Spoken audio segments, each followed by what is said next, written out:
If you're going to hire a lawyer, or you've already hired a lawyer, and you're trying to figure out how to put yourself in the best position to win your case for the lowest possible financial cost and the lowest possible emotional cost, then the way to do it is to figure out how to help your lawyer help you.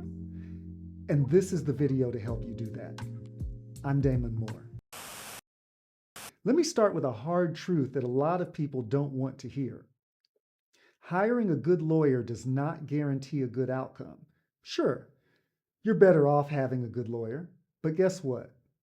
A lawyer can be skilled, experienced, and prepared and still be held back by the client. So what I'm going to do is walk you through 5 practical things you can do to dramatically increase your chances of success in court. Now, this is not legal advice, just real talk from a lawyer who's been doing this since 2005 and has seen what works and what does not work. Tip number 1, tell your lawyer the whole truth, especially the bad parts. When it comes to attorney-client communications, there tend to be 2 types of people. They're the people who tell their lawyers everything, the good, the bad, the ugly. And then there are people who intentionally withhold things that may place them in a bad light. Let me give you an example. Back in 2008, I was representing a woman in a child custody dispute in Midland, Texas. I met with her on the day before the hearing to go over her testimony. During our preparations, I asked her whether she was still romantically involved with the opposing party. She said she was not. Fast forward less than 24 hours. She's on the stand. The opposing party's lawyer asks her, "What is the current relationship with the opposing party?" My client says, "He's a friend." The opposing party's lawyer says, "A friend with whom you sometimes have sex?" My client, who less than 24 hours ago told me she was not romantically involved with this man, says, "Sometimes." Her answer changed the nature of the entire case. In fact, after the case was over and the client had left the courtroom, the judge and I were in the courtroom together, and the judge said, "You should not have brought that case in here." Your lawyer is not your judge, your opponent, or your enemy. When clients hide facts, minimize behavior, or leave out details, they don't protect themselves, they sabotage their case. Surprises help the other side, they don't help you. Listen. The opposing party is in his or her lawyer's office telling that lawyer every bad thing they can think of about you. I've had clients who've walked into my office knowing the opposing party's social security number, driver's license number, and passcodes, and they were ready to use them. So, if there's a bad text message, a prior arrest, a CPS report, or some other thing that needs to be made, you've got to tell your lawyer so that your lawyer can prepare defenses, shape narratives, and make things look better for you. Tip number 2, get your documents organized and stop drip feeding information. One of the biggest problems lawyers face is clients sending one document at a time with no explanation. Another one of the biggest problems lawyers face is clients who dump a significant amount of information on the lawyer or paralegal days before the hearing.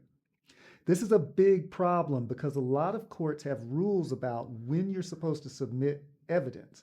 And if you go too long, then your lawyer may not be allowed to submit that evidence. Now, I will admit that some of the problem lies with the lawyer because the lawyer should be telling you when those deadlines are. But I've seen plenty of situations in which lawyers ask clients about evidence.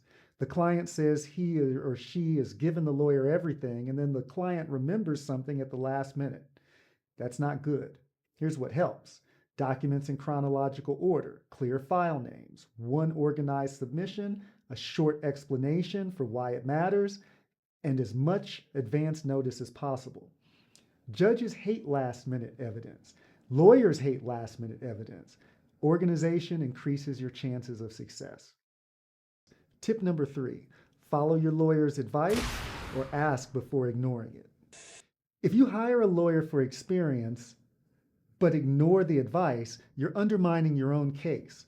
I've heard that kind of decision making compared to paying for a GPS and refusing to follow directions. When lawyers advise clients not to contact the other party, not to post online, or not to violate orders, that advice is strategic. You can ask questions, you can disagree, but doing the opposite and expecting your lawyer to fix the mistake, well, that can be costly. And sometimes that kind of thinking can cause irreversible damage. Tip number 4, communicate clearly, not constantly. Now, there's a difference between good communication and constant communication. Effective communication means focused questions, factual updates, and reliable, relevant information. Sometimes effective communication also means providing an agenda or topics to discuss. Efficient communication gives the lawyer more time to prepare your case. Tip number 5, control your emotions. Court is not therapy. Court is not where you vent or tell your life story. Court is about relevance, credibility, and proof. Judges watch tone, body language, and restraint. Clients who interrupt, over-explain, or lash out often hurt themselves. Your lawyer is supposed to take your experience, look at the law, and compare a legal strategy that helps you achieve your goal. That is so much easier for your lawyer to do when you are composed. So your job is to stay composed. If you found this information helpful, then subscribe. When I see people are subscribing after watching these kinds of videos, I take it as a sign to create more videos like this. And if you're dealing with a legal situation and want help thinking through strategy, check the description to see how to connect. Remember, you don't have to be perfect, but you do have to be prepared. Your lawyer can't help you if you don't know how to help your lawyer.